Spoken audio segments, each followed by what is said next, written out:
الہ العالمین نے مسلمانوں کی خوشی کے لیے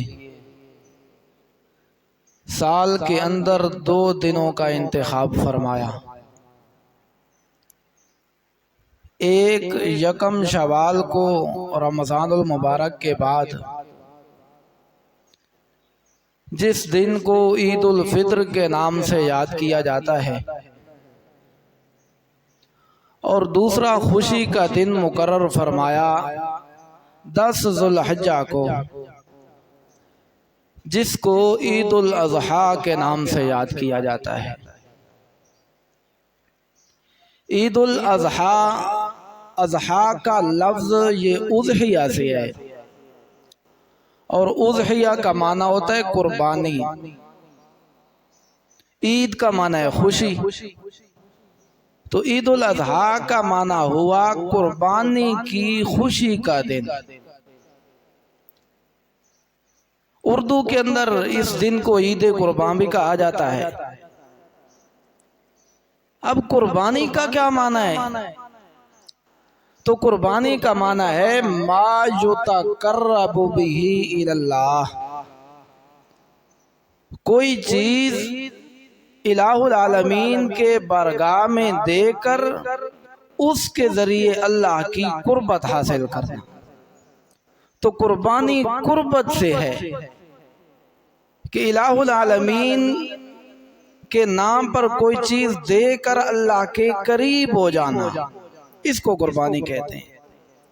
تو جس آدمی نے قربانی کی اور قربانی کی وجہ سے اللہ کے قریب ہو گیا، یعنی کہ اللہ نے اس کی اس قربانی کو پسند فرمایا اور قبول فرمایا، تو اس آدمی کے لیے تو یہ قربانی ہے، عید الاضحیٰ ہے۔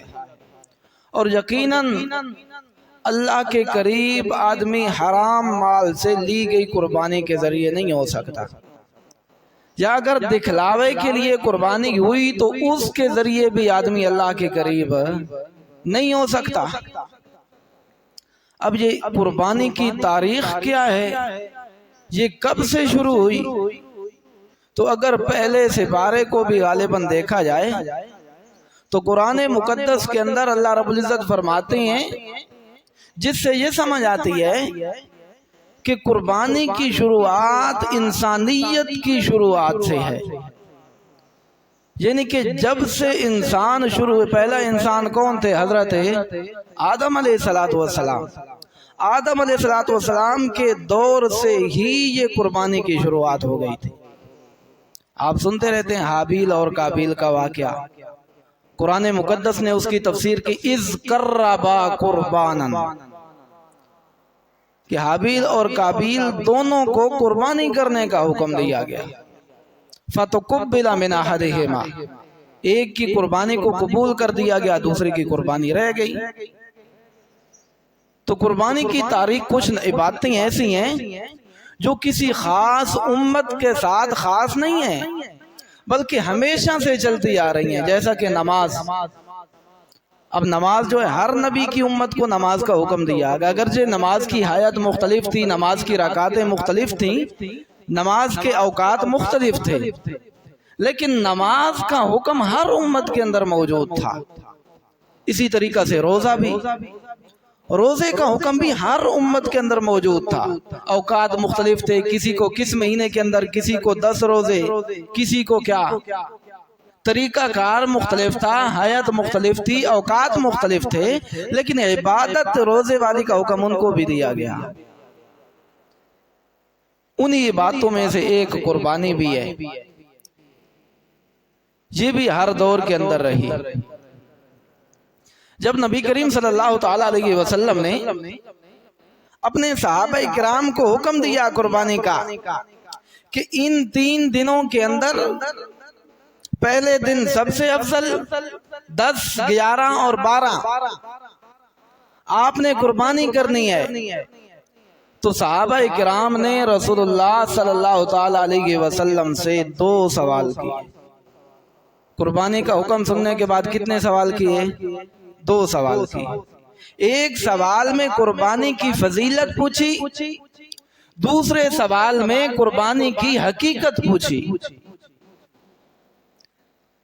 قربانی کی فضیلت یہ پوچھی کہ ہم یہ جو قربانی کریں گے ان دنوں کے اندر اپنے جانوروں کو قربان کریں گے، ما لنا فی یا رسول اللہ، ہم یہ قربانی کریں گے تو بدلے میں ہمیں کیا ملے گا؟ اس قربانی کا ثواب ہمیں کتنا ملے گا؟ پہلا سوال تھا صحابہ کا قربانی کی فضیلت کے متعلق کہ اس قربانی کا ہمیں ثواب کتنا ملے گا۔ میرے نبی نے فرمایا بِكُلِّ شَعْرَةٍ حَسَنَةٌ، قربانی کا ثواب یہ ہے کہ جانور کے جتنے بھی بال ہیں ہر بال کے بدلے میں ایک نیکی ملے گی۔ اس کا یہ معنی نہیں ہے کہ ایک طرف جانور کے بالوں کو گنا جائے گا، جو تعداد ان بالوں کی بنی پھر اس کے بدلے میں برابر کر کے نیکیاں دی جائیں گی، یہ مطلب نہیں ہے۔ یہ اللہ کے عدل کے خلاف ہے، یہ اللہ کے انصاف کے خلاف ہے۔ مثال کے طور پہ ایک آدمی نے اگر 5 لاکھ کی گائے خریدی، اس کے بال تھے 1 لاکھ، تو اس کو نیکیاں پھر کتنی ملیں؟ 1 لاکھ۔ کسی دوسرے آدمی نے دمبا خریدا یا 1 لاکھ کی قربانی خریدی اور اس کے بال نکل آئے 5 لاکھ، تو 5 لاکھ خرچ کرنے والے کو 1 لاکھ نیکی مل رہی ہے، 1 لاکھ والے کو 5 لاکھ، تو یہ رب کے عدل کے خلاف ہے۔ تو یہ معنی قطعاً نہیں کہ بالوں کو گنا جائے گا پھر بدلے میں نیکی دی جائے گی، بلکہ یہ کثرت سے کنایا ہے۔ کس سے کنایا ہے؟ کثرت سے۔ عرب والے جب کسی چیز کی کثرت بیان کرنا چاہتے ہیں، کسی چیز کی زیادتی بیان کرنا چاہتے ہیں، کسی چیز کے بڑا ہونے کو بیان کرنا چاہتے ہیں، تو کبھی اس کو 70 کے لفظ سے تشبیہ دیتے ہیں، کبھی اس کو 100 کے لفظ سے تشبیہ دیتے ہیں، کبھی اس کو ریت کے ذروں سے تشبیہ دی جاتی ہے، کبھی اس کو سر کے بالوں سے تشبیہ دی جاتی ہے، اور کبھی اس کو آسمان کے ستاروں سے تشبیہ دی جاتی ہے۔ اور یہ ہماری زبان میں بھی ہے کہ جب کسی کا اکھڑ مزاج، سخت مزاج، نافرمان بیٹا ہو، باپ چاچا اس کو بار بار کوئی بات سمجھاتا ہے کہ یہ کام تو نے نہیں کرنا، یہ نہیں کرنا، وہ بار بار اگر وہی کام کرتا ہے تو پھر وہی باپ یا چاچا کہتا ہے تجھے 100 مرتبہ نہیں سمجھایا، تو اس کا مطلب کیا ہوتا ہے کہ گن کے 100 مرتبہ سمجھایا؟ نہیں، اس کا مطلب یہ ہے کہ بے شمار بار تجھے سمجھایا، کثرت مراد ہے۔ اسی طریقہ کے اندر، اسی طریقہ سے قربانی کے اس بالوں سے مراد بھی کثرت ہے۔ قرآن مقدس نے بھی بیان کیا اس کثرت کو، فرمایا استغفر لہم او لا تستغفر لہم۔ میرے پیغمبر یہ جو منافقین ہیں، اگر ان میں سے کوئی فوت ہو جائے تو اس کا نماز جنازہ نہیں پڑھنا، جنہوں نے ساری زندگی اسلام کی دشمنی میں گزاری۔ فرمایا ان تستغفر لہم 70 مرتان، اگر میرے پیغمبر تو ان کا 70 بار بھی جنازہ پڑھ لے، فلن یغفر اللہ لہم، اللہ نے ان کو معاف نہیں کرنا۔ تو اس کا کیا مطلب ہے 71 بار پڑھ لے تو معاف ہو جائے گا؟ نہیں، اس کا مطلب ہے کثرت۔ 70 کے لفظ سے کیا مراد ہے؟ کثرت۔ جتنا زیادہ پڑھتے جاؤ گے کسی صورت میں بھی معافی نہیں ہے۔ ایک اور مثال بھی ہے، پیارے پیغمبر حضرت محمد مصطفیٰ اور حضرت عائشہ صدیقہ رضی اللہ تعالیٰ عنہ کھلے آسمان تلے بیٹھے ہیں، آسمان کا موسم بالکل صاف ہے، بادل نہیں ہے، ستارے آسمان کے اوپر چمک رہے ہیں، آسمان ستاروں سے لدا ہوا ہے۔ ام المومنین کے دل میں ایک سوال اٹھتا ہے، پوچھتی ہیں یا رسول اللہ، یہ جو آسمان کے انگنت تارے ہیں، کیا کسی کی نیکیاں ان تاروں کے برابر بھی ہوں گی؟ میرے نبی نے کہا ہاں، ان تاروں کے برابر نیکیاں خطاب کے بیٹے عمر کی ہوں گی۔ اس سے مراد یہ نہیں ہے کہ ایک طرف تاروں کو گنا جائے گا اور اس کے مد مقابل جتنے تاروں کی تعداد ہوگی وہ تعداد عمر کی نیکیوں کی ہوگی، یہ مطلب نہیں ہے۔ مطلب یہ ہے کہ جس طرح آسمان کے تاروں کو نہیں گنا جا سکتا، اسی طرح عمر کی نیکیوں کو بھی گنا نہیں جا سکتا۔ یہ مراد ہے۔ حضرت عائشہ صدیقہ کے دل میں پھر سوال پیدا ہوا، ہر اولاد یہی چاہتی ہے کہ میرے باپ کی عزتیں ہوں، میرے باپ کا مقام بڑھے، میرے باپ کا مقام اور رتبہ سب سے زیادہ ہو۔ حضرت عائشہ پوچھتی ہیں یا رسول اللہ اگر ان تاروں کے برابر نیکیاں عمر کی ہیں تو این حسنات ابی، پھر میرے بابا کی نیکیاں کہاں گئیں جس نے بچپن سے لے کے جوانی تک اور پھر آخری عمر تک ایک ایک پل آپ کا ساتھ دیا، این حسنات ابی، پھر میرے بابا کی نیکیاں کہاں گئیں؟ میرے نبی نے جواب دیا انما جمیع حسنات عمر کلیلۃ واحدہ۔ عائشہ پوچھتی ہو بابا کی نیکیاں اور ترازو بناتی ہو آسمان کے تاروں کو، مجھے رب کی قسم ہے عمر کی ساری زندگی کی نیکیوں کو اکٹھا کر لیا جائے تو صدیق کی ایک رات کی نیکی کا مقابلہ نہیں ہو سکتا۔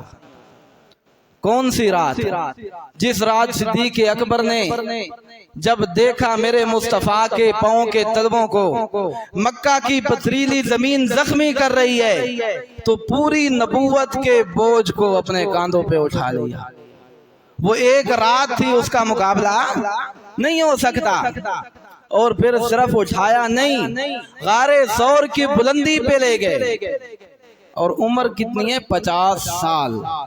50 سال کا بوڑھا امام کائنات کے وجود مبارک کو اپنے کاندھوں پہ اٹھا کے غار ثور پہ لے جا رہا ہے دشمنوں سے بچا کے۔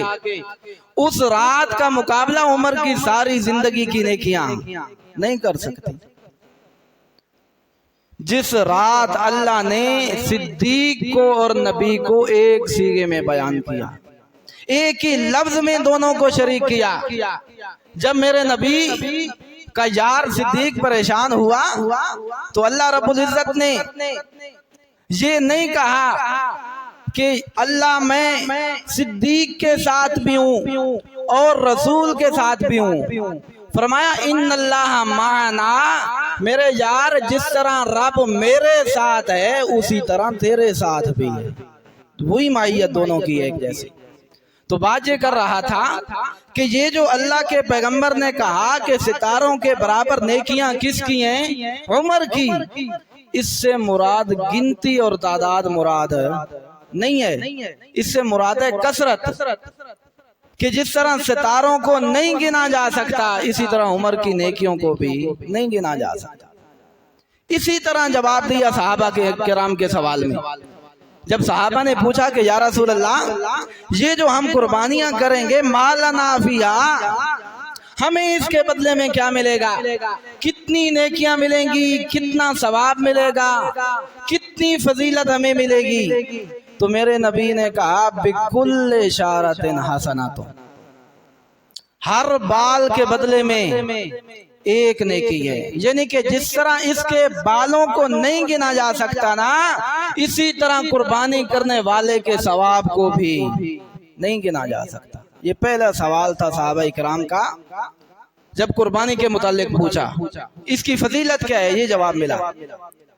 دوسرا سوال تھا صحابہ اکرام کا قربانی کی حقیقت کے متعلق، کہ قربانی ہے کیا چیز، یہ کیوں ہم ایک دن کے اندر اتنے زیادہ جانوروں کو ذبح کر دیتے ہیں؟ ما ہذہ الاضاحی، یا رسول اللہ یہ قربانی ہے کیا؟ اللہ کے پیغمبر نے فرمایا سنت ابیکم ابراہیم، یہ جو قربانی ہے تمہارے باپ ابراہیم کا طریقہ ہے۔ کس کا طریقہ ہے؟ حضرت ابراہیم علیہ السلام کا۔ انہوں نے یہ قربانی کی، ان کی اتباع کرتے کرتے ان کے نقش قدم پر چلنے کے لیے تمہیں بھی حکم دیا گیا۔ وزیر آباد والوں سوال ہے، ابراہیم کا طریقہ بیٹے کی قربانی کا تھا یا جانور کی قربانی کا تھا؟ ابراہیم علیہ السلام نے خواب میں کس کو ذبح کرتے دیکھا تھا؟ کس کو ذبح کرنے کا حکم دیا تھا؟ کس کو لے جا رہے تھے جنگل کے اندر وہاں پہ ذبح کرنے کے لیے؟ کس کی گردن پہ چھری چلا رہے ہیں؟ حضرت ابراہیم۔ تو پھر ابراہیم کا طریقہ کیسے ہوا؟ ابراہیم کا طریقہ تو تب ہونا جب ہم بھی کس کی قربانی کریں؟ اپنے بیٹے کی قربانی کریں۔ تو ابراہیم کا طریقہ ایسے بنے گا، ابراہیم کا طریقہ علیہ الصلوۃ، اور اللہ نے بیان کیا حضرت ابراہیم کا طریقوں کو، فرمایا لما بالغا، جب حضرت ابراہیم کا اکلوتا بیٹا جو ملا تھا، کتنے سال مانگتے ہوئے؟ 86 سال رب سے مانگتے رہے، 86 سال بعد ایک بیٹا ملا۔ تو بیٹے دینے والی ذات کس کی؟ حضرت ابراہیم نے کس سے اپنے بیٹے مانگے اور کتنے سال مانگتے رہے؟ 86 سال مانگتے رہے، پھر اکلوتا بیٹا وہ ملا، اور وہ بھی 13-14 سال کی عمر میں۔ فرمایا یا بنی انی اری فی المنام، اے میرے بیٹے انی اری فی المنام، میں خواب میں تجھے دیکھ رہا ہوں، انی اذبحک، کہ میں تجھے ذبح کر رہا ہوں۔ نبی کا خواب بھی کیا ہوتا ہے؟ وہی ہوتا ہے۔ نبی کا خواب کیا ہوتا ہے جی؟ ہمارے خواب میں شیطان کی مداخلت ہو سکتی ہے، ہمارے خیالات میں شیطان وسوسے ڈال سکتی ہیں، ہمارے خواب میں دن بھر کی سوچوں کا تصور آ سکتا ہے، ہمارے خواب میں غذا کا اثر جب گیس دماغ میں پہنچتی ہے تو اس کا اثر ہو سکتا ہے، لیکن نبی کے خواب میں شیطان کا اثر نہیں ہو سکتا۔ تو نبی کا خواب بھی کیا ہوتا ہے؟ اللہ کا حکم اور وحی ہوتا ہے۔ تو فرمایا مجھے خواب میں وحی کی گئی کہ میں تجھے کیا کر رہا ہوں؟ ذبح کر رہا ہوں۔ اب وہ بھی کس کا بیٹا تھا؟ ابراہیم خلیل اللہ کا بیٹا تھا۔ اس کی رگوں میں بھی حضرت ابراہیم کا خون دوڑتا تھا، اس کی تربیت بھی بی بی ہاجرہ نے کی ہے۔ کیا کہتا ہے؟ یا ابا تفعل ما تؤمر، میں پیچھے نہیں ہٹوں گا، جس بات کا آپ کو حکم ملا ہے آپ اس کو کر گزریے۔ یوں اولاد کی تربیت ہونی چاہیے۔ حضرت ہاجرہ نے ایسی تربیت کی کہ بیٹے کو ذبح کرنے کا حکم دیا جا رہا ہے اور بیٹا وہاں پہ نہ کرنے کی سوچ نہیں رہا۔ اس وجہ سے بچپن شروع سے ہی اپنی اولاد کی تربیت کیجیے، بچپن سے ہی اپنے بچوں کو سکھائیے، ان کو ادب سکھائیے، بولنے کا طریقہ سکھائیے، اٹھنے کا طریقہ سکھائیے، ان کو بیٹھنے کا طریقہ سکھائیے، بڑوں کی عزت سکھائیے، چھوٹوں کا ادب احترام سکھائیے، ان کو سنبھالیے۔ اگر اب کسی نے نہ سنبھالا نا تو پھر ساری زندگی سنبھالنے کی کوشش کرے گا، سنبھالے نہیں جائے گی۔ اب تربیت کرے بچپن میں، اگر بچپن میں تربیت نہیں کی تو پھر ایک وقت آئے گا تم تربیت کرنا چاہو گے وہ تمہاری تربیت کی بات نہیں سنیں گے، تم سنبھالنا چاہو گے وہ تم سے سنبھالے نہیں جائیں گے، تم بات کرنا چاہو گے تمہاری بات نہیں سنیں گے۔ جی ہے، اس وجہ سے ابھی سے ہی اپنی اولاد کو ادب سکھاؤ، بات کرنے کا طریقہ سکھاؤ، سچ بولنا سکھاؤ، جھوٹ سے نفرت سکھاؤ۔ لیکن آج کیا ہوتا ہے؟ دروازے پہ مہمان آئے، دروازہ کھٹکھٹاتا ہے، بچے کو بھیجتے ہیں جا دروازے پہ دے، کیا مہمان کہتا ہے کہ آپ کے باپ سے کام ہے؟ بچہ آ کے پوچھتے ہیں ہاں بھائی ابو جی باہر آپ کو کوئی بلا رہا ہے، تو کہتے ہیں جا کر کہہ دے کہ ابا گھر کو نہیں، ابا گھر۔ کیا سکھایا جا رہا ہے؟ یہی سکھایا جا رہا ہے کہ جھوٹ بولنا چاہیے، یہی سکھایا جا رہا ہے کہ جھوٹ بولنا جائز ہے، یہی سکھایا جا رہا ہے کہ جھوٹ بولنے میں کوئی قباحت نہیں ہے۔ تو پھر بچہ یہی سیکھ کے کل کو باپ کے سامنے بھی جھوٹ بولے گا کہ میرا بابا بھی جھوٹ بولتا ہے، جھوٹ بولنے میں کوئی حرج نہیں ہے۔ تو بچپن سے ہی اولاد کی تربیت کیجیے۔ حضرت ابراہیم علیہ السلام نے اور حضرت ہاجرہ نے بچے کی یوں تربیت کی کہ بیٹا آگے سے یہ نہیں کہتا کہ خواب پورے کرنے کے لیے اکلوتے بیٹے کو ذبح کیا جاتا ہے، خواب کو یوں پورا کیا جاتا ہے، نہ نہیں کیا، تعویلیں نہیں کی کہ خواب کی کوئی اور تعبیر ہونی چاہیے، یہ نہیں کہا کہ بات خواب کی ہے جبرائیل آئے گا تو دیکھے جائیں گے، بلکہ کیا کہا؟ یا ابا تفعل، کہ میرے ابا جان جو آپ کو حکم ہوئے افعل ما تؤمر، اس کو کر گزریے، ستجدنی انشاءاللہ من الصابرین، انشاءاللہ تو مجھے کن میں پائے گا؟ صبر کرنے میں۔ چل پڑے، فلما اسلم وتلہ للجبین، حضرت ابراہیم علیہ السلام نے اپنے بیٹے کو لٹا دیا، دونوں تیار ہو گئے، وتلہ للجبین، جبین کی جیسا کہ جانور کو لٹاتے ہیں ایسے اپنے بچے کو لٹا دیا۔ جیسے ہی چھری تیز ہے، چھری پھیرنے کی کوشش کر رہے ہیں لیکن اسماعیل کی گردن پہ چلتی نہیں ہے۔ اوپر سے آواز آتی ہے یا ابراہیم قد صدقت الرؤیا، اے ابراہیم آپ نے اپنے خواب کو کیا کر دکھایا، سچا کر دکھایا۔ ہم یہ مینڈا دے رہے ہیں، یہ دمبا دے رہے ہیں، اس کو ذبح کیجئے، ثواب تمہیں بیٹے کی قربانی کا ملے گا۔ یہ بات ان کو کہی گئی۔ اب یہاں پر میں ایک سوال آپ سے پوچھنا چاہتا ہوں۔ واقعہ یہی ہے جو سورۃ الصافات میں اللہ نے بیان کیا۔ ہر عالم یہی بیان کرے گا، جس مسلک کا ہے، جس مذہب کا ہے، جس سوچ کا ہے، جس طبقے کا ہے، جس علاقے کا ہے۔ واقعہ یوں ہے جو سورۃ الصافات میں اللہ نے بیان کر دیا کہ حضرت ابراہیم نے خواب دیکھا، بیٹے نے خواب کو قبول کیا، ذبح کرنے کی کوشش کی گئی، اللہ نے دمبا بھیجا، بیٹا ذبح ہونے سے بچ گیا، دمبا ذبح ہو گیا، اور ثواب کس کا ملا؟ بیٹے کی قربانی۔ جو ہی واقعہ ہے۔ اب یہاں پہ سوال ہے، یہ اللہ رب العزت کی طرف سے آزمائش تھا یا ڈرامہ؟ کیا تھا؟ آزمائش تھا۔ خود اللہ رب العزت کیا کہتے ہیں؟ ان ھذا لہو البلاء المبین، یہ ہم نے حضرت ابراہیم کو جو آزمایا بہت بڑی آزمائش اور امتحان تھی۔ اب اگر حضرت ابراہیم کو پتہ ہو کہ میں نے صرف یہ کرنا ہے، بیٹے کو لے جانا ہے، وہاں پہ بیٹے کو لٹانا ہے، ذبح کرنے کی کوشش کرنی ہے، بیٹے نے ذبح نہیں ہونا، میرے بیٹے کا ایک بال بھی ٹیڑھا نہیں ہو سکتا، ایک بال کا بھی نقصان نہیں ہوگا، اس کے بدلے میں ایک دم آئے گا، وہ ذبح ہو جائے گا اور کام چل جائے گا۔ اگر حضرت ابراہیم کو سارے واقعے کا پتہ ہو تو پھر آزمائش ہے۔ آزمائش تب بنتی ہے جب حضرت ابراہیم کو سارے واقعے کا علم ہے، وہ بیٹے کی قربانی کے لیے تیار ہو جائیں۔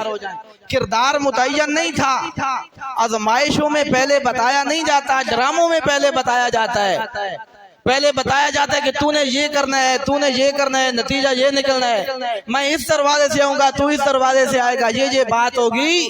یہ کردار ڈراموں میں متعین ہوتے ہیں، ڈراموں میں، امتحانوں میں کردار متعین نہیں ہوتے، امتحان میں نتیجہ نہیں بتایا جاتا۔ تو یہ امتحان تب بنے گا جب نظریہ یہ ہوگا کہ کل کی بات کو جاننے والا کون ہے؟ اللہ جانتا ہے۔ غیب کی بات کو، کل کی بات کو، آئندہ کی باتوں کو، حالات کو جاننے والی ذات صرف رب کی ہے۔ تو یہ حضرت ابراہیم کا طریقہ اس وجہ سے بنا کہ حضرت ابراہیم علیہ السلام نے بیٹے کی قربانی کے لیے تیار ہو گئے۔ ذبح کیا ہوا؟ دمبا۔ اور تیار کس کے لیے ہوئے؟ بیٹے کی قربانی دینے کے لیے۔ تو ثواب بھی بیٹے کی قربانی کا ملا۔ کتنی فضیلت ہے کہ ذبح تو جانور کو کیا جائے اور ثواب بیٹے کی۔ اور یہ اللہ رب العزت سے کوئی بعید نہیں کہ اللہ رب العزت ایک جانور کے بدلے میں ثواب بیٹے کی قربانی کا دے دیں۔ شروع میں نمازیں بھی تو کتنی فرض ہوئی تھی؟ 50۔ جب نبی کریم صلی اللہ تعالیٰ علیہ وسلم گئے معراج پہ، جو آپ صلی اللہ تعالیٰ علیہ وسلم کی نمایاں خصوصیت ہے، وہاں پہ 50 نمازیں تحفے میں ملی۔ واپس آ رہے تھے، حضرت موسیٰ علیہ السلام سے ملاقات ہوئی، پوچھا کیا تحفے میں ملا؟ کہا کہ یہ 50 نمازیں ملی۔ فرمایا تیری امت سے 50 نہیں پڑھی جائیں گی، دوبارہ جا کے درخواست کرو الہ العالمین کچھ کم کیجئے۔ ایک مرتبہ گئے، کتنی ہو گئیں؟ 45۔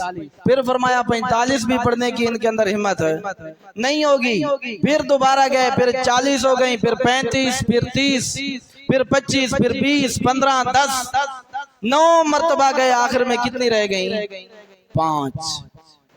پھر بھی حضرت موسیٰ نے کہا کہ یہ بھی ان کے اندر پڑھنے کی ہمت نہیں ہوگی، ان کے اندر بھی سستی کریں گے۔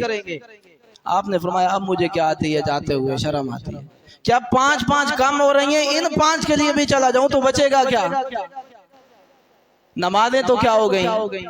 کم ہو گئے۔ اللہ رب العزت نے کہا لا تبدیل لکلمات اللہ، تمہاری بات بدل جاتی ہے، میری بات نہیں بدلتی۔ تمہارے ذمہ تھا 50 نمازیں پڑھنا، تم نے گزارش کر کے، درخواست کر کے، التجا کر کے، کم کرتے کرتے کتنی کرا دی؟ 5۔ لیکن میری بات بدلتی نہیں ہے، میں نے 50 نمازوں کا ثواب دینا تھا، پڑھو گے تم 5 اور ثواب کتنے کا ملے گا؟ 50 کا ثواب ملے گا۔ تو اس کو دوسرے لفظوں میں یوں کہتا ہوں، جو آسمان پہ 50 نمازیں فرض ہوئی تھی، وہ نیچے آتے آتے آتے آتے 5 رہ گئیں، اور یہاں پہ جو مقتدی 5 پڑھے گا وہ چڑھتے چڑھتے چڑھتے عرشوں پہ پھر 50 ہو جائے گا، 50 نمازوں کا ثواب ہو جائے گا۔ تو اللہ کی رحمت سے کوئی بعید نہیں ہے کہ ایک جانور کی قربانی کا ثواب کس کا دے؟ بیٹے کی قربانی کا دے۔ لیکن یہ ثواب بیٹے کی قربانی کا تب ملے گا جب نظریہ بھی کس والا ہو؟ حضرت ابراہیم والا ہو، جذبہ بھی حضرت ابراہیم والا ہو، نیت بھی حضرت ابراہیم علیہ السلام والی ہو، نیت اللہ کے حکم کی تکمیل ہو، نیت ریاکاری نہیں نہ ہو، نیت لوگوں میں نام بنانا نہ ہو، نیت گوشت کھانا نہ ہو۔ بہت سارے لوگوں کو ہم دیکھتے ہیں کہ قربانیاں تو لیتے ہیں 10-10 لاکھ، 15-15، 20-20 لاکھ کی قربانیاں، لیکن زکوٰۃ نہیں دیتے۔ تو پھر اس کا مطلب ہے کہ نیت جو ہے وہ رب کے حکم کی تکمیل ہے۔ رب کے حکم کی تکمیل ہوتی تو جس طرح قربانی اللہ رب العزت کا حکم ہے، اسی طرح زکوٰۃ بھی، اسی طرح نماز بھی، وہ بھی تو اللہ رب العزت کا حکم ہے۔ اگر ایک آدمی 10 لاکھ کی قربانی نہیں خریدتا، صرف 50,000 کا ایک جانور چھوٹا سا خرید لیتا ہے، تو اللہ پوچھیں گے تو نے 10 لاکھ کی قربانی کیوں نہیں کی؟ نہیں پوچھا جائے گا۔ قربانی لازم ہے، ایک بے عیب جانور اللہ رب العزت کے دربار میں پیش کر دو، قربانی ہو جائے گی۔ لیکن اگر زکوٰۃ نہیں دی تو اللہ رب العزت نے فرمایا سَيُطَوَّقُونَ مَا بَخِلُوا بِهِ يَوْمَ الْقِيَامَةِ، دن قیامت کے زکوٰۃ نہ دینے والے کی گردن کے اندر ایک توق ڈالا جائے گا، سانپ کی شکل میں توق ڈالا جائے گا، اور وہ بھاگے گا، کہا جائے گا ہاذا آنا مالو کا آنا کنزو کا۔ بھاگتا کیوں ہے؟ دنیا میں میرے پیچھے بھاگتا تھا، آج مجھ سے بھاگتا ہے۔ آنا مالو کا آنا کنزو کا، میں تیرا مال ہوں، میں تیرا خزانہ ہوں، میں وہ چیز ہوں جس کے پیچھے تو نے سب کچھ تباہ کر دیا۔ تو اگر زکوٰۃ نہ دی تو پھر پوچھا جائے گا، سخت پکڑ ہوگی۔ اس وجہ سے قربانی بے شک کیجیے، اچھی سے اچھی قربانی کیجیے۔ اللہ بھی کہتے ہیں لن تنالوا البر حتی تنفقوا مما تحبون، بہتر سے بہتر چیز قربان کیجیے، لیکن ساتھ زکوٰۃ بھی دیجیے۔ قربانی بہتر سے بہتر کیجیے، ساتھ نماز بھی پڑھیے۔ جس رب کا حکم ہے نا قربانی کا، اسی رب کا حکم ہے زکوٰۃ کا بھی، اسی رب کا حکم ہے نماز کا بھی۔ تو حضرت ابراہیم علیہ السلام کے جذبے سے، ان کی نیت سے قربانی کی جائے، جس نیت پہ انہوں نے قربانی کی۔ یعنی کہ جب جانور قربان ہونے لگے تو آدمی کے دل میں نیت یہ ہو کہ الہ العالمین تو نے جانور کو ذبح کرنے کا حکم دیا، یہ دیکھ جانور کو میں نے لٹا دیا، اب اس کی گردن پہ چھری پھرنے والی ہے۔ اگر تیرا حکم ہوا اولاد کی قربانی کا، تیرا حکم ہوا ماں باپ کی قربانی کا، تیرا حکم ہوا کاروبار کی قربانی کا، تیرا حکم ہوا جان کی قربانی کا، تو میں اس سے بھی گریز نہیں کروں گا۔ یہ جذبہ ہوگا تب جا کر ملے گا ثواب کس کا؟ حضرت ابراہیم علیہ السلام کی قربانی۔ اللہ بھی یہی کہتے ہیں لن ینال اللہ لحومها ولا دماؤها ولکن ینالہ التقوی منکم۔ اللہ کہتے ہیں کہ لن ینال اللہ لحومها، اللہ کو تمہارا گوشت نہیں پہنچتا، اور تمہیں اچھی طرح پتہ ہے کہ گوشت کدھر پہنچتا ہے۔ گوشت فریجوں میں پہنچتا ہے، ہمارا گوشت ہمارے پیٹوں میں پہنچتا ہے، گوشت ہم سارا قربان کھا جاتے ہیں۔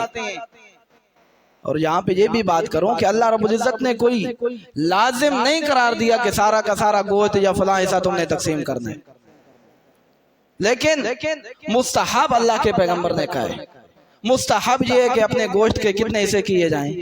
3، ایک اپنے لیے، اپنے بچوں کے لیے، ایک اپنے غریب رشتہ داروں کے لیے، کوئی بہن ہے، بھائی ہے، کوئی چچا ہے، ماموں ہے، رشتہ دار ہے، ان کے لیے ایک حصہ، اور تیسرا حصہ غریبوں کے لیے۔